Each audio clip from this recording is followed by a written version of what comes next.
Zonja dhe zotëri, mirë mbrëma. Në mëngjesin e 16 prillit të vitit 2026, pra vetëm një ditë më parë, ndërsa dielli zinte vend mbi Tiranën tonë të betonizuar, në Itali gazeta Il Giornale shkruan me fjalë dhe me tekst një lloj siç do t'ju a them. Takimi në Palazzo Chigi mes Melonit dhe Ramës ishte një lloj tagliando, kontroll teknik, apo siç i themi ne këtu, një lloj dërgimi i makinës të kolaudimi, i marrëveshjes për emigrantët, i njëjti kolaudim i marrëveshjes për emigrantët, një kontroll i domosdoshëm, një mekanizëm shumë i rëndësishëm që po tregon dështime të qarta, sipas italianëve, në funksionimin e kësaj marrëveshje dhe kërkon korrigjime urgjente përpara presionit të sezonit veror që po vjen. Një media lëshoi një bombë që duhet të dridhte themelet e Ministrisë sonë të jashtme, nëse do të kishin vërtet një të tillë që funksionon për interesat e Shqipërisë. Gazeta italiane e quajti takimin mes Edi Ramës dhe Giorgia Melonit si një tagliando. Por ju që nuk e dini dhe që nuk e kuptoni apo që nuk e keni rrahur veshin me këtë fjalë, në italisht kjo është një lloj kolaudimi apo kontrolli teknik që i bëhet një makine të vjetër ku motori fillon dhe lëshon tym. Dhe të gjithë e bëjnë zakonisht kur shasia ka filluar të kalbet. Pra, marrëveshja e shekullit mes Ramës dhe Melonit për emigrantët, ajo që u shit si modeli europian i bashkëpunimit mes Italisë dhe Shqipërisë, ka nevojë për servis. Pse? Sepse motori i propagandës po nxehet dhe realiteti i kampeve të Gjadrit dhe të Shëngjinit po rezulton një dështim i kushtueshëm dhe një vrim e zezë, ku po thithen miliona euro të taksa paguesve italian, por njëkohësisht edhe dinjiteti i Shqipërisë. Pse tani? Përse ndodh tani? Dhe këtu kalojmë tek psikoanaliza e një takimi emergjent, si turbullohet psikoanaliza, t'i bëjmë një psikoanalizë këtij takimi, le të ndalemi tek pika e parë të qëllimi i vërtet i takimit. Pse u thirr Rama me urgjencë në Palazzo Chigi? Zyrtarisht na thuhet për një bashkëpunim dy palësh, mes Ramës dhe Melonit. Por realiteti në fakt është pak më cinik. Italia po përgatitet për një sezon veror të përgjakshëm në mesdhe, sepse kriza në lindjen e mesme dhe destabilizimi i vazhdueshëm në Afrikën e Veriut, presionet e brendshme elektorale në Itali e kanë vënë Giorgia Melonin me shpatulla pas mureve dhe kriza në lindjen e mesme askush nuk e di se sa mund zgjas. Ajo ka premtuar bllokat detare dhe ka premtuar zero emigrant, por shifrat tregojnë të kundërtën në Itali dhe këtu hyn në lojë shpëtimtari i Rem nga Tirana. Edi Rama nuk shkon në Rom si burr shteti. Ai shkon si një agent i pasurive të paluajtshme, i cili ofron parcela toke për të fshehur problemet e fqinjit italian. Il Giornale ishte e pamshirshme. Takimi tregon se zbatimi i marrëveshjes ka probleme serioze. Kampet nuk janë stabile, kanë probleme me sigurinë, kanë probleme me logjistikën, por mbi të gjitha kanë probleme me atë që quhet ligji ndërkombëtar që është më i rëndësishëm. A i intereso kjo Ramës? As pak.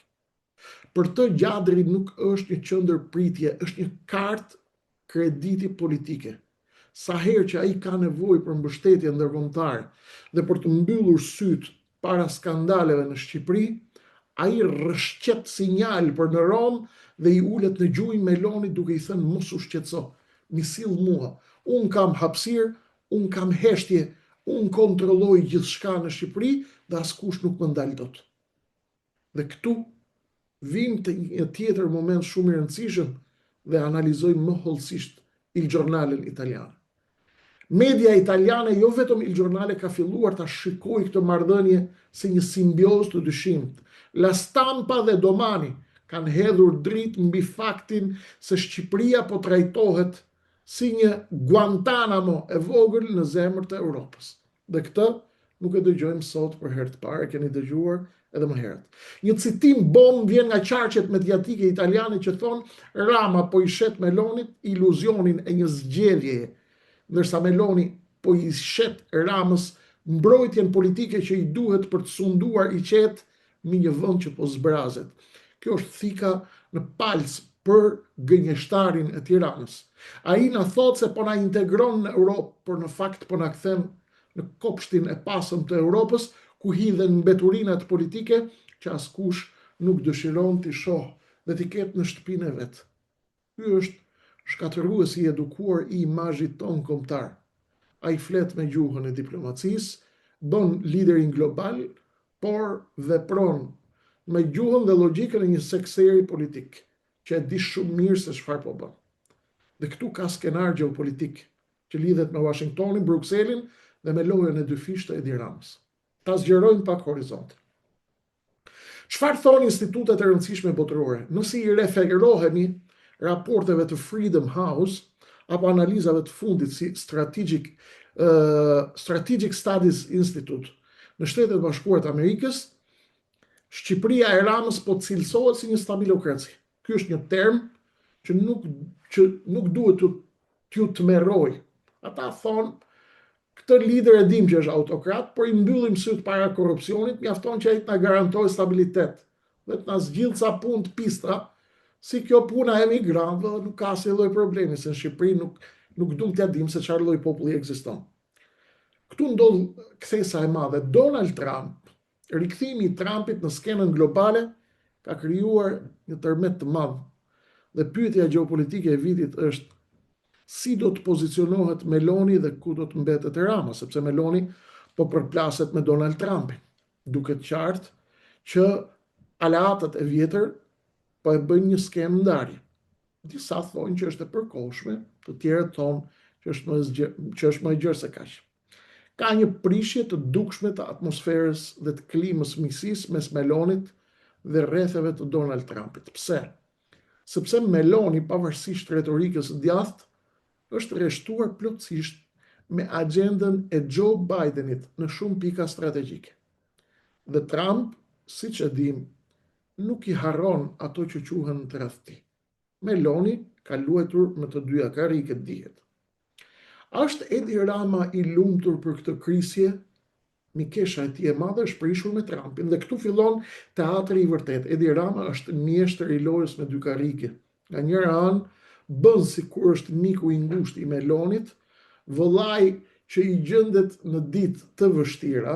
Nga ana tjetër ka filluar të lëshojë fije drejt barkës Washingtonit të ri, duke i hutuar të gjithë, dhe ka bërë këtë me lejen e Alex Sorosit apo pa lejen e Alexit. Kjo është ajo që po pyesin shqiptarët. Rama është në panikun e një njeriu që ndjen se mbrojtësia e tij në Europë po e humbet fuqinë. Nëse Meloni nuk është më e preferuara e shtëpisë së bardhë, Rama nuk ka më nevojë për të. Ai është gati ta hedhë Melonin në detin e Adriatikut sapo të kuptojë se ajo nuk mund t'i garantoj më imunitet. Dhe biondina e Italisë e di shumë mirë këtë. Ky është njeriu që kemi në krye shqiptar. Një lider që lumturohet nga dobësia e miqve të tij, sepse dobësia e tyre i jep mundësi të bëjë pazare të reja. Ai po vëzhgon me kujdes prishjen e Melonit me Trumpin, duke përgatitur skenarin si ti thot Donald Trumpit, unë isha ai që mbajti stabilitetin në Ballkan, ndërsa europianët vetëm bënin zhurmë dhe nuk të bindeshin ty, teksa i thirrje të hapnit ngushticën e Hormuzit atje në Gadishullin Persik, në ngushticën e Gjirit Persik. Tashmë të bëjmë kontrollin teknik, kolaudimin e një mashtrimi. Të kthehemi pak të detajet teknike të artikullit 2 të Xhornales. Pse kontroll teknik? Sepse qendrat në gjadër të Lezhës dhe në Shëngjin janë duke u kthyer në monumentet e dështimit politik të Edi Ramës. Po, funksionimi jo stabil. Raportohet se procedurat e riaddhësimit janë një maks ligjor tashmë që është bërë i qartë. Kemi kosto njerëzore. Shqipëria po kthehet në një burg pa afat për njerëz të cilët nuk kanë bërë asnjë krim, por kanë besu ka ëndra europiane, duan të shkojnë në Europë.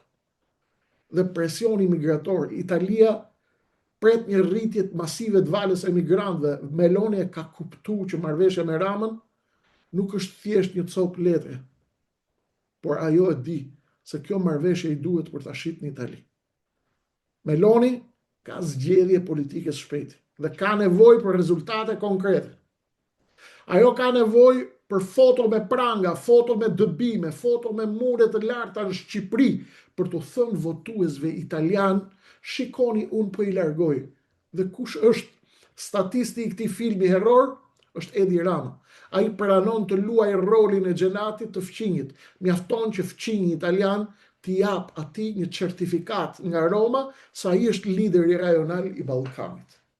Dhe këtu hym në lojë menjëherë aristokracia e lypjes. Në këtë pikë duhet të qeshim që të mos qajmë. Shikoni performancën e Edi Ramës. Ai sillet si një geopolitikan i nivelit të parë, si një pasardhës i Metternikut apo i Kissingerit, por në fakt ai është thjesht një menaxher kampesh refugjate që i shet në kurriz të popullit të tij. Flet për Shqipërinë 2030, për turizmin e elitës, për jahtet dhe hotelet me 5 yje, ndërkohë që në prapasken firmos kontrata për të kthyer Shqipërinë në një depo njerëzore të pamshirshme. Ky është gënjeshtari i Tiranës në formën e tij më të pastër. Ai po ju premton shqiptarëve dinjitet, por në Rom lyp vëmendje duke ofruar tokë dhe territor shqiptar në këmbim të heshtjes. Është gati të shes çdo gjë, tokën, detin, ajrin dhe në fund edhe sovranitetin e Shqipërisë, vetëm që të mos humbas shkëlqimin e pushtetit të tij personal tek sallonet e diplomacisë europiane. Dhe pyetja për gjithë ju që na ndiqni është ky njeriu që na përfaqëson një faktor që aktivizohet sa herë që Italia ka halle dhe nevojë.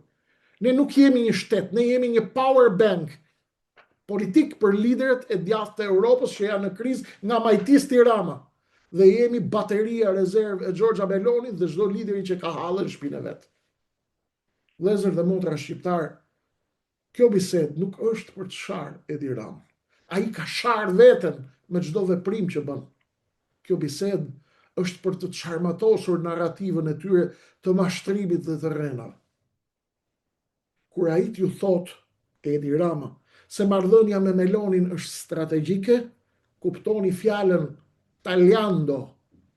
Kur ai t'ju thot se jemi bërë faktor geopolitik, kujtoni se po na përdorin si instrument të ndihmës së shpejtë për politikat e brendshme të një partie italiane që po shkon në zgjedhje. Kur Rama t'ju thot se më duan në Washington, kujtoni se Trumpi nuk i do ata që bëjnë pazar me të gjitha palët pa pasur asnjë parim, sepse ai është biznesmen vet dhe e di që këta janë mashtrues. Rama nuk është i lumtur për prishjen e Melonit me Trumpin. Ai është i tmerruar, sepse ai e di që pa Melonin si urlidhse, ai do të mbetet thjesht një autokrat i një vendi të vogël ballkanik, të cilin askush në Washington nuk ka për ta marrë seriozisht, përveç se kur duhet pastrohet ndonjë dosje apo të strehohet ndonjë grup tjetër njerëzish që i refuzojnë në të gjithë botën. Rama po luan vallen e fundit në Palazzo Chigi. Ai po përpiqet të rregullojë një motor që ka thyer gjithë pistonat dhe që nuk ka më vaj. Dhe ky kontroll teknik tagliando që do të dështoj, sepse nuk mund të ndërtosh një marrëdhënie afatgjatë me Italinë mbi rrenat, mbi gënjeshtrin, mbi interesin elektoral të momentit të Giorgia Melonit dhe shitjen e dinjitetit të një populli të tërë siç janë shqiptarët. Gënjeshtari i Tiranës është tashmë i zbuluar. Italia e ka nxjerrë diagnozën, Shqipëria po përdoret mish për top. Pyetja është deri kur do të lejojmë që të jemi instrumenti në duart e një njeriu i cili për pushtet është gati të kthejë vendin në një repart teknik të dështimeve të Europës, qofshin këto dhe të Italisë. Në mëngjesin e dieshëm, gazeta italiane na e tha të vërtetën që Rama tenton ta fshehë me ngjyrat e tij të kavaletit. Makina e tij politike ka nevojë për kontroll teknik. Por problemi nuk është tek makina. Problemi është tek shoferi. dhe shoferi është i pirë, gjithkohës i droguar. Mbyllëm, sapo mbyllëm kapitullin e Taliandos në Rom, por si duket makina e rilindjes këtu në Tiranë nuk ka vetëm probleme me motorin në Itali. Makina e rilindjes po shpërthen këtu nga brenda në zemër të Tiranës. Nëse pak qaste më parë, e pam të gjithë bashkë se si Edi Rama po shet sovranitetin për një buzëqeshje të Giorgia Melonit, tani do të shohim se si ai po e përdor kërbaçin e shtetit për të mbajtur në rresht për një ushtarët e tij që kanë filluar të rebelohen dhe ta tradhtojnë atë. Sonte nuk kemi thjesht një debat politik të radhës.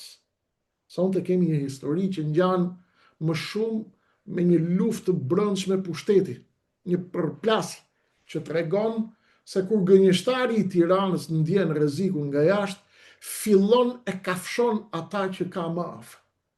Dhe në qendër të kësaj stuhie papritur është njeriu që askush nuk e priste. Mamica e Skënderbeut apo Elisa Spiropali. Ashtu siç e dëgjuat. Gardiani i imazhit, zëri që nuk linte presje pa mbrojtur, sonte po përballet me të njëjtin sistem që ajo vetë e ndihmoi të ndërtojë.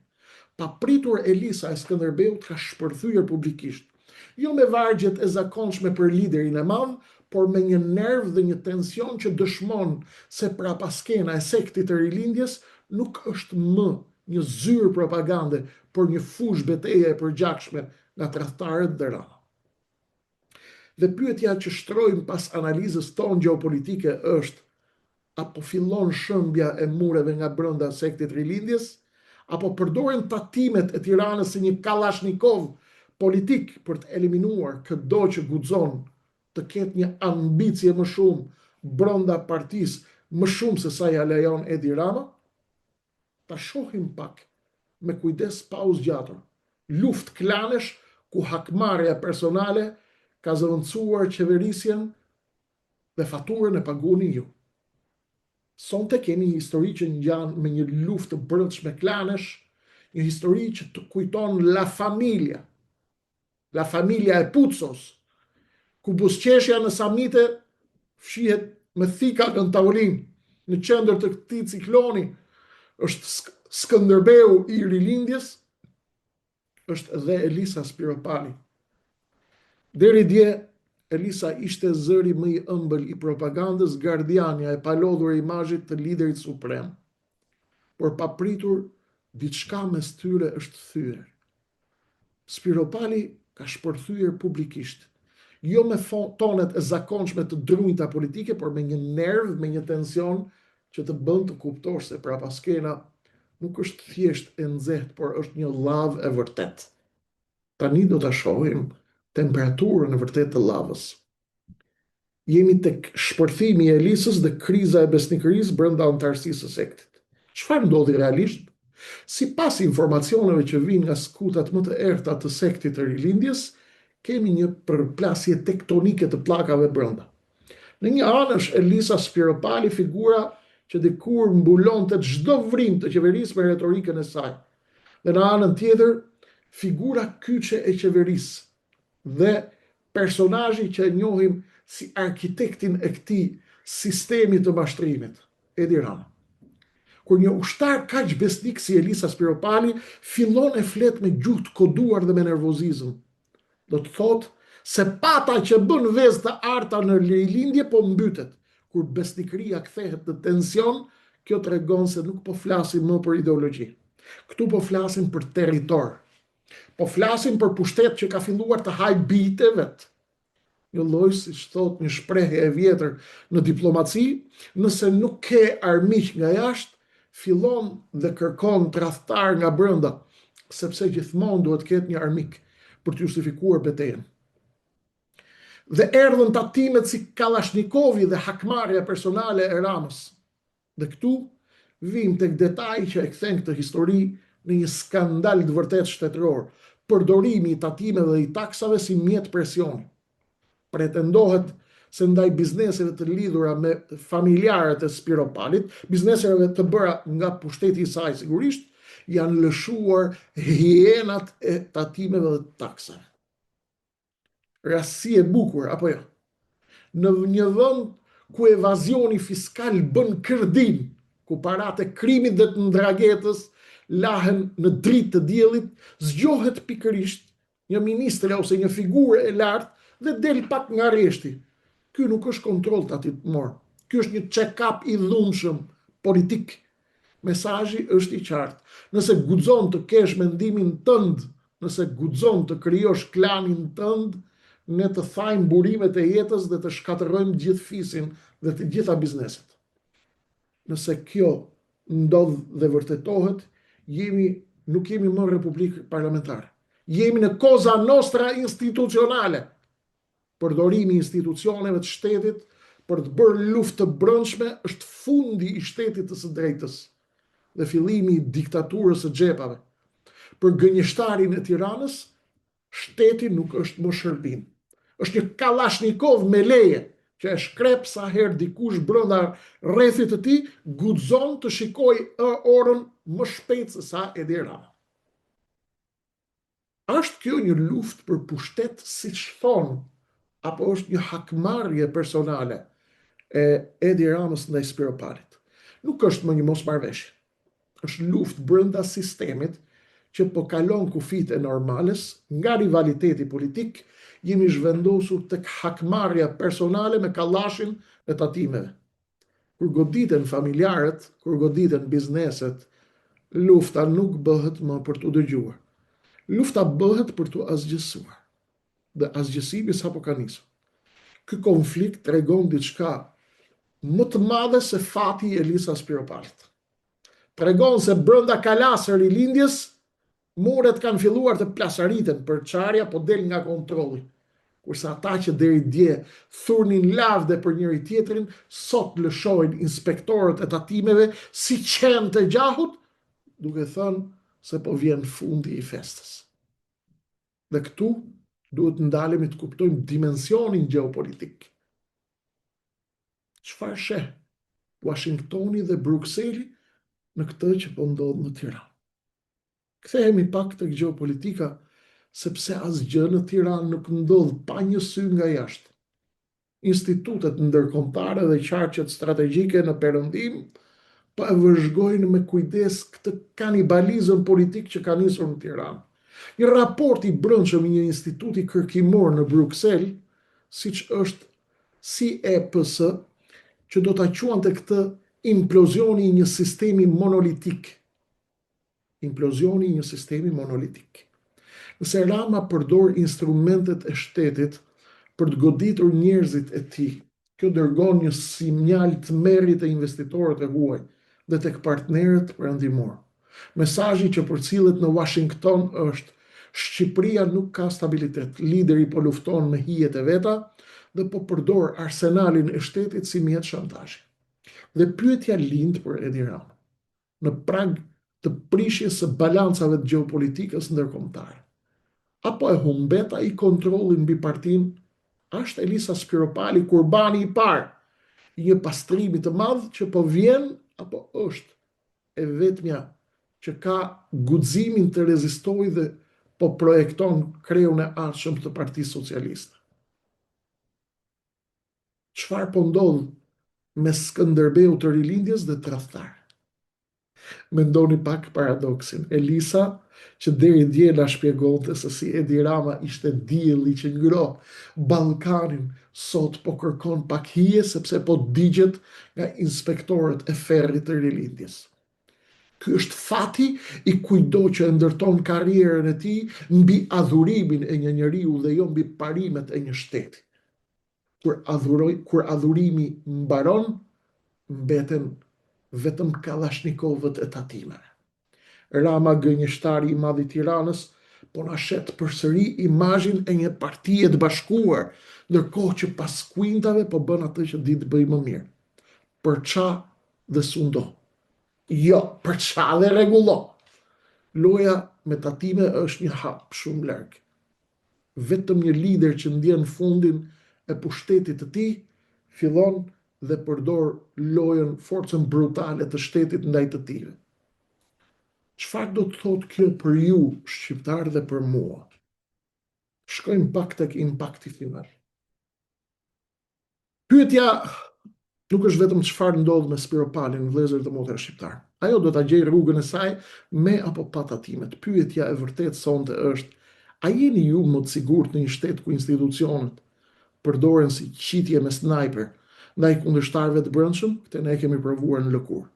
Nëse goditet Elisa, e cila ka qenë zemra e partisë, imagjinoni çfarë mund t'i ndodh një biznesmeni të thjesht, një qytetari që guxon të kritikoj apo të jetë një zë opozitar apo të mbështes financiarisht një opozitar. Kemi hyrë në fazën ku pushteti po ha vetveten dhe ku lufta fillon brenda familjes. Dëmet anësore janë gjithmonë qytetarët. Institucionet nuk janë më tuajt, vëllezër dhe motra shqiptar, por janë pistoleta tek rripi i kryeministrit. Kjo histori nuk ka mbaruar. Përkundrazi, ky është vetëm kapitulli i parë i një sage të gjatë hakmarrjesh që ka nisur tek rilindja, sepse kur lufta fillon brenda pushtetit, askush nuk është më i sigurt.